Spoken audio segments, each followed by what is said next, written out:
पढ़ते हैं ताकि अंतकाल में याद आए। तो जीवन में जो रिपीट करते हैं वो अंतकाल में भी याद आती है, और अंतकाल में जो हमें चिंतन भगवान का हुआ तो हमारा मोक्ष कल्याण। मोक्ष का मतलब क्या है? आपने देखा होगा, चने ले लो, चनों को बो तो अंकुर निकल आता है, स्प्राउट निकल आता है।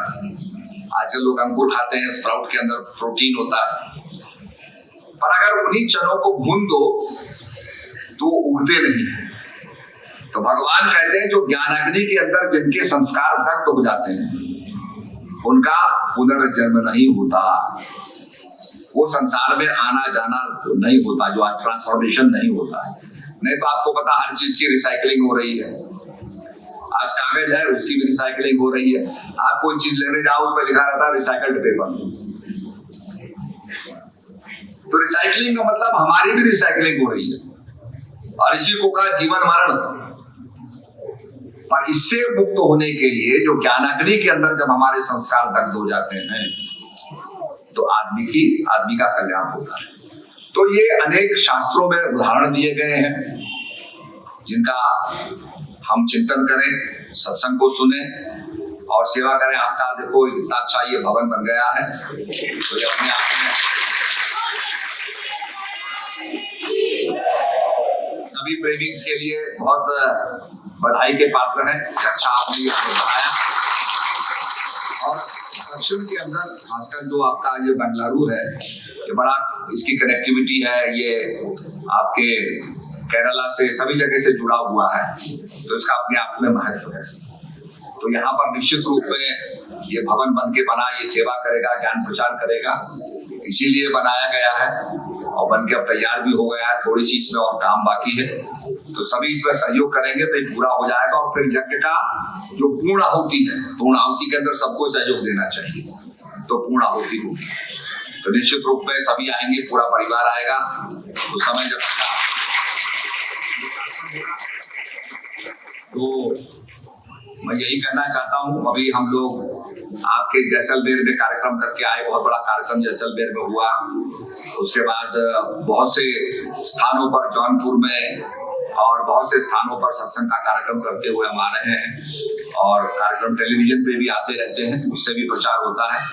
अभी हम लोग अमेरिका गए थे तो आयबा के अंदर आश्रम का स्थापना करके आए, वहां पर भी बहुत बड़ा प्रचार हुआ है। तो कहने का मतलब ज्ञान का प्रचार, ज्ञान अंजन सद्गुरु दिया, अज्ञान अंधेर विनाश, हरि कृपा ते संत भेटिया, नानक मन प्रकाश।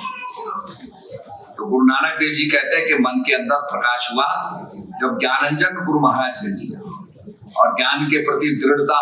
देखिए गुरु महाराज के दोनों पुत्र थे, गुरु गोविंद सिंह जी के, तो उनको कहा चिन्ह दो इनको, बादशाह ने कहा इनको चिन्ह दो, तो उनको चिन्हा जाने लगा।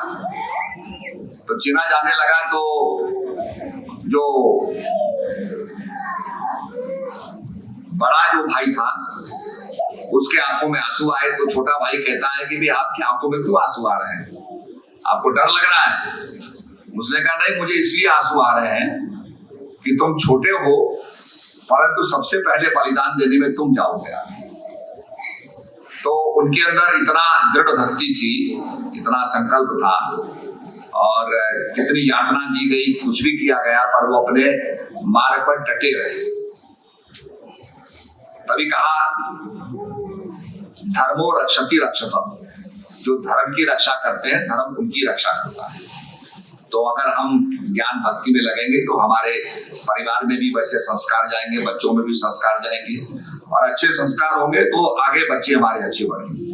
आजकल बहुत ज्यादा ऐसे नशा हो गया, कुरीतियां हो गई, इसके संस्कार बहुत ज्यादा फैलते जा रहे हैं। ये हम सोचते हैं विकास तो हम कर रहे हैं, तो विकास के साथ साथ बीमारियां भी बहुत बढ़ती जा रही हैं। आपने देखा होगा डॉक्टर के कितने एक्सपर्ट्स हो गए, कितने विंग्स बन गए, तो जितना जितना औषधि बन रही है उतनी उतनी बीमारियां भी निकलती जा रही हैं। तो ऐसे ही ये कई कुरीतियां हमारे समाज में पैदा हो गई हैं। तो इसलिए बहुत आवश्यक है कि ज्ञान का प्रचार हो, और अपने जीवन में भी हम ज्ञान को लाएं, तो हमारा जीवन आलोकित होगा, प्रकाशित होगा, जिससे हमारा भी कल्याण होगा।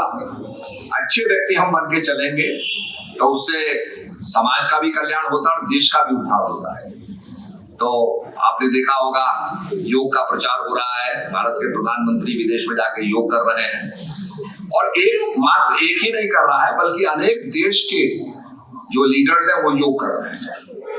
योग तो पहले भी था, पहले भी लोग आसन करते थे, पर जिस प्रकार से योग को पूरे हिंदुस्तान के अंदर और देश के अंदर, विदेशों के अंदर स्वीकार किया गया है, इससे भारत की एक विधा, जो पतंजलि महर्षि ने जो विधा दी कि भाई योग के जरिए चित्त वृत्ति निरोधश्च योगा, चित्त की वृत्तियां, उनका निरोध करना, तो ये महर्षि पतंजलि ने किया है। तो इसका प्रचार प्रसार दुनिया में हो रहा है। अब इसके मूल को कोई आदमी ये समझता है कि भाई हम आसन कर ले यही योग हो गया। आज तो यही समझा जा रहा है कि आसन कर लो योग हो गया। तो महर्षि पतंजलि ने अष्टांग योग की चर्चा की है। यम, नियम, आसन, प्राणायाम, प्रत्याहार, धारणा, ध्यान और समाधि। तो यम नियम तो पहले कुछ डिसिप्लिन है, सत्य बोलो, कुछ डिसिप्लिन करो। आसन हो गया, ये आपके योग के जो आसन है, इसमें कई आसन, सूर्य नमस्कार है, कई आसन है। उसके बाद प्राणायाम, प्रत्याहार, धारणा, ध्यान, फिर वो सूक्ष्म होता जाता है, अंतर्मुखी होता जाता है। और फिर उसके बाद समाधि। समाधि माने जहां ध्येय, ध्यान और ध्याता का समन्वय हो जाए, ज्ञेय और ज्ञान और ज्ञाता का समन्वय हो जाए, भगवान में चित्त लगाना, भक्ति और लगाने वाला भक्त, तीनों का समन्वय हो जाए। तो ये योग की पराकाष्ठा है, जिसको दुनिया समझती नहीं है। तो भारत के अंदर इसकी सूक्ष्मता को दर्शाया गया है, और तभी पतंजलि एक सूत्र में कहते हैं, चित्त वृत्ति निरोधश्च योगा, to control the fluctuations of the mind is yoga. योग युज धातु से बना है। युज धातु माने होता है मिलन करना। जैसे आप जल में आप चीनी मिलाते हैं, चाय बनाते हैं तो चाय में आप चीनी मिलाते हैं। मिश्रण से कोई चीज बनती है, जब दो चीजें मिलती है तो तीसरी चीज का वो होता है, शरबत बन जाता है। तो योग का माना मिलन, परमात्मा से मिलन, उस शक्ति से मिलन, आदि शक्ति से मिलन। तो ये चीज हमारे योग शास्त्र में बताई गई है। तो निश्चित रूप में ज्ञान का भजन करते हुए, और यहाँ इसके बाद शायद भोजन भी आपका रखा है, तो मैं समझता हूँ कि डिसिप्लिन के साथ साथ धक्का मुक्की मत करना भैया। भोजन भाग नहीं रहा है, भोजन के पैर नहीं होते हैं, रोटी के पैर नहीं होते हैं, भागेगी नहीं वो यही है। तो आप जब लाइन में लग के जाओगे तो सबको प्रसाद मिल जाएगा। और हमें डिसिप्लिन का दिखाना चाहिए कि डिसिप्लिन के साथ, आत्मानुशासन के साथ हम लोग लें।